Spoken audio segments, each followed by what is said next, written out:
കൂട്ടുകാർക്കും sweet and സാറ്റിലേക്ക് സ്വാഗതം. ഇന്നത്തെ റെസിപ്പി മലയാളികൾക്ക് എല്ലാവർക്കും ഇഷ്ടപ്പെടുന്ന ഒരു രുചിയിലുള്ള കോക്കനട്ട് ചിക്കൻ ഫ്രൈ ആണ്. കോക്കനട്ടിൻ്റെ ടേസ്റ്റ് എന്ന് പറയുമ്പോൾ നമ്മുടെ മലയാളത്തിന് എല്ലാവർക്കും ഇഷ്ടപ്പെടുന്ന ഒരു ഫ്ലേവർ തന്നെയായിരിക്കും. അപ്പോൾ ഇതെങ്ങനെ റെഡിയാക്കി എടുക്കണമെന്ന് നമുക്ക് നോക്കാം. നിങ്ങളെൻ്റെ ചാനൽ ഇതുവരെ സബ്സ്ക്രൈബ് ചെയ്തിട്ടില്ലെങ്കിൽ ആ റെഡ് കളർ സബ്സ്ക്രൈബ് ബട്ടൺ ഒന്ന് ക്ലിക്ക് ചെയ്ത് ഒന്ന് സപ്പോർട്ട് ചെയ്യണേ. അപ്പോൾ നമുക്ക് വീഡിയോയിലേക്ക് കിടക്കാം. ഈ കോക്കനട്ട് ചിക്കൻ ഫ്രൈ റെഡിയാക്കി എടുക്കാനായിട്ട് ഞാനിപ്പോൾ ഒരു 250 ഗ്രാം ചിക്കൻ നന്നായിട്ട് ക്ലീൻ ആക്കിയ ശേഷം ഉപ്പ്, അതുപോലെ തന്നെ മഞ്ഞൾപ്പൊടി, കാശ്മീരി ചില്ലിപ്പൊടി, കുറച്ച് കുരുമുളക് പൊടിയും കൂടി ഇട്ടിട്ട് നാരങ്ങ നീരും കൂടി ചേർത്ത് നന്നായിട്ട് തിരുമ്മി വെച്ചിരിക്കുന്നതാണ്. അപ്പോൾ ഇതൊരു അരമണിക്കൂറെങ്കിലും നമുക്ക് മിനിമം മാരിനേറ്റ് ചെയ്യാനായിട്ട് മാറ്റി വയ്ക്കണം. ഇത് 1 കപ്പ് തേങ്ങ ചിരവിയതിന് ശേഷം ഒന്ന് പാനിലിട്ടിട്ട് ഒന്ന് ചൂടാക്കി അതിൻ്റെ ഈർപ്പൊക്കെ കളഞ്ഞു വെച്ചിരിക്കുന്നതാണ്. പിന്നെ നമുക്ക് 1 കപ്പോളം തന്നെ ബ്രെഡ് ക്രംസ് വേണം. ബ്രെഡ് ഒന്ന് മിക്സിയിലിട്ട് പൊടിച്ചു വെച്ചിരിക്കുന്നത്. ഇനി നമുക്ക് ഈ ചിക്കൻ ഒന്ന് കോട്ട് ചെയ്തെടുക്കാനുള്ള ഒരു മിക്സ് റെഡിയാക്കി എടുക്കാം. അപ്പോൾ ഇതിലേക്ക് 3 ടേബിൾ സ്പൂൺ മൈദപ്പൊടി ചേർത്ത് കൊടുക്കുന്നുണ്ട്. പിന്നെ 1 ടേബിൾ സ്പൂൺ കോൺഫ്ലവറും കൂടി നമുക്ക് ചേർത്ത് കൊടുക്കാം. അതിനുശേഷം ഇതിലേക്ക് ഒരു 1/2 ടീസ്പൂൺ കുരുമുളക് പൊടി ചേർത്ത് കൊടുക്കാം, ഒരു സ്പൈസിനെസ് കിട്ടാനായിട്ട്. പിന്നെ ഇതിലേക്ക് 1 ടേബിൾ സ്പൂൺ ഇഞ്ചി വെളുത്തുള്ളിയുടെ പേസ്റ്റാണിത്, അതുകൂടി ചേർത്ത് കൊടുക്കാം. അടുത്തായിട്ട് ഇതിലേക്ക് നമുക്ക് 1 മുട്ടയും കൂടി ചേർത്ത് കൊടുക്കാം. പിന്നെ കുറച്ച് കളറൊക്കെ കിട്ടാനായിട്ട് ഒരു ടീസ്പൂൺ കാശ്മീരി ചില്ലിപ്പൊടിയും കൂടി ചേർത്ത് കൊടുക്കാം. ഇനി കൂട്ടിലേക്ക് ആവശ്യമുള്ള ഉപ്പും കൂടി ചേർത്തിട്ട് നന്നായിട്ടൊന്ന് മിക്സ് ആക്കി എടുക്കാം. ഇനി ഇതിലേക്ക് കുറേശ്ശെ വെള്ളം ഒഴിച്ചിട്ട് ഒരു ദോശമാവിൻ്റെയൊക്കെ ഒരു പരുവമുണ്ടല്ലോ, ആ ഒരു പരുവത്തിൽ കലക്കിയെടുക്കാം. നമുക്ക് ഒരുപാട് ലൂസായി പോവുകയും ചെയ്യരുത്, അതുപോലെ തന്നെ ഒരുപാട് തിക്കായി പോവുകയും ചെയ്യരുത്. അപ്പോൾ കുറേശ്ശെ വെള്ളം ഒഴിച്ചിട്ട് നോക്കിയിട്ടൊന്ന് നന്നായിട്ട് കലക്കിയെടുക്കാം. ഈ ഒരു കൺസിസ്റ്റൻസിയിൽ നമുക്ക് ബാറ്റർ റെഡിയാക്കി എടുക്കണം. അടുത്തതായിട്ട് നമുക്ക് ഈ ബ്രെഡ് ക്രംസിലേക്ക് നമ്മൾ ഡ്രൈ ആക്കി വെച്ചിരിക്കുന്ന തേങ്ങ ഉണ്ടല്ലോ, അതിട്ട് കൊടുക്കാം. ഇപ്പോൾ നിങ്ങളുടെ അടുത്ത് ഡെസിക്കേറ്റഡ് കോക്കനട്ട് ഉണ്ടെങ്കിൽ അതിട്ട് കൊടുത്താലും മതി. അല്ലെങ്കിൽ തേങ്ങ ഇതുപോലെ നന്നായിട്ടൊന്ന് ചൂടാക്കി എടുക്കുക, കരിഞ്ഞൊന്നും പോകരുത്. അടുത്തതായിട്ട് നമുക്ക് ഈ മാരിനേറ്റ് ചെയ്ത് വെച്ചിരിക്കുന്ന ചിക്കൻ എടുത്തിട്ട് ഈ ഒരു ബാറ്ററിൽ മുക്കിയതിന് ശേഷം നമുക്ക് ബ്രെഡിൻ്റെയും അതുപോലെ തന്നെ കോക്കനട്ടിൻ്റെയും കൂടി മിക്സിലിട്ടിട്ട് ഒന്ന് പൊതിഞ്ഞെടുക്കണം.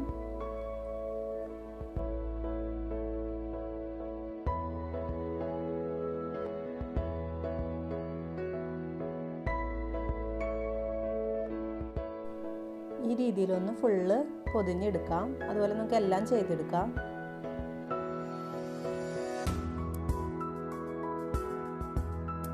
ഇപ്പം ഞാൻ എല്ലാ ചിക്കൻ പീസസും അതുപോലെ കോട്ട് ചെയ്തെടുത്തിട്ടുണ്ട്. ഇനി ഇതൊന്ന് നമുക്ക് അടച്ച് വെച്ചിട്ട് ഒരു 20 മിനിറ്റ് ഫ്രിഡ്ജിലൊന്ന് സെറ്റ് ആവാനായിട്ട് വെക്കണം. അതിനുശേഷം നമുക്കിത് ഫ്രൈ ചെയ്തെടുക്കാം.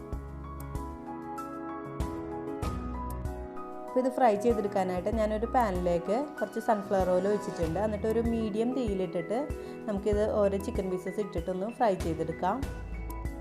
തീ കൂട്ടിയിട്ടിട്ട് ഈ ചിക്കൻ ഫ്രൈ ചെയ്തെടുക്കരുത്, കാരണം ഉള്ളിൽ വേവില്ല. അപ്പോൾ തീ ഒരു മീഡിയം തീയിലിട്ടിട്ട് വേണം ഇത് ഫ്രൈ ചെയ്തെടുക്കാനായിട്ട്. നമ്മൾ ഇടുമ്പോൾ തന്നെ ഇളക്കേണ്ട ആവശ്യമില്ല. ഒരുവിധം മുരിഞ്ഞതിന് ശേഷം മാത്രം ഒന്ന് ഇളക്കി കൊടുത്താൽ മതി, അല്ലെങ്കിൽ കോട്ടിങ്ങൊക്കെ ഒന്ന് പുറത്തോട്ട് പോവും.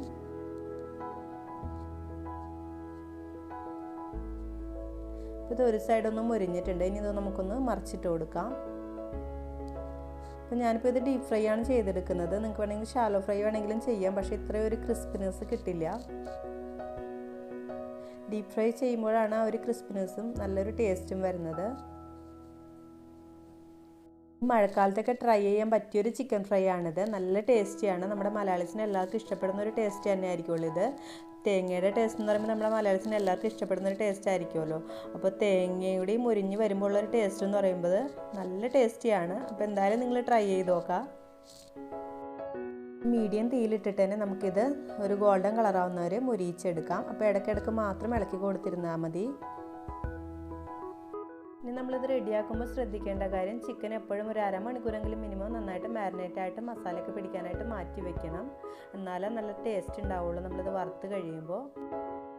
രാത്രി മാരിനേറ്റ് ചെയ്ത് വെച്ചിട്ട് പിറ്റേ ദിവസം ഉച്ചയ്ക്ക് എടുക്കാനായിട്ട് വേണമെങ്കിലും അങ്ങനെ വേണമെങ്കിലും ചെയ്യാം. അപ്പോഴും ഇതിലേക്കാളും നല്ല ടേസ്റ്റി ആയിരിക്കുള്ളൂ, നന്നായിട്ട് മസാലയൊക്കെ പിടിച്ചതിന് ശേഷം. അപ്പോൾ ഫ്രിഡ്ജിൽ വെക്കണം എന്തായാലും. ഇതൊരു ഗോൾഡൻ കളറായിട്ട് നന്നായിട്ട് മുരിഞ്ഞ് വന്നിട്ടുണ്ട്. ഇനി ഇതിലേക്ക് നമുക്ക് കുറച്ച് കറിവേപ്പില ചേർത്ത് കൊടുക്കാം. കറിവേപ്പിലയും അതുപോലെ തന്നെ തേങ്ങയും കൂടി മുരിഞ്ഞ് വരുമ്പോൾ നല്ലൊരു ടേസ്റ്റാണ്, അതുപോലെ തന്നെ നല്ലൊരു സ്മെല്ലും ആയിരിക്കുള്ളൂ ഇതിന്. പിന്നെ ഇതൊന്ന് നമുക്ക് കോരിയെടുക്കാം.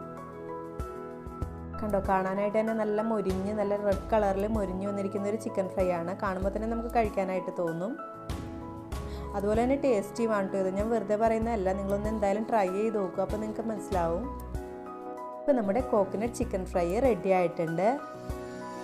ബാക്കിയുള്ള ചിക്കനും കൂടി രണ്ടാമതിട്ടിട്ട് ഫ്രൈ ചെയ്തെടുത്തിട്ടുണ്ട്. ഇനി ഇതെപ്പോഴും നല്ല ചൂടോടുകൂടി തന്നെ കഴിക്കാനാണ് നല്ല ടേസ്റ്റ്. തണുത്ത് കഴിയുമ്പോൾ വേറൊരു ടേസ്റ്റ് ആയിരിക്കുമല്ലോ. അപ്പോൾ കഴിക്കുമ്പോൾ എന്തായാലും നല്ല ചൂടോടുകൂടി തന്നെ കഴിക്കുക.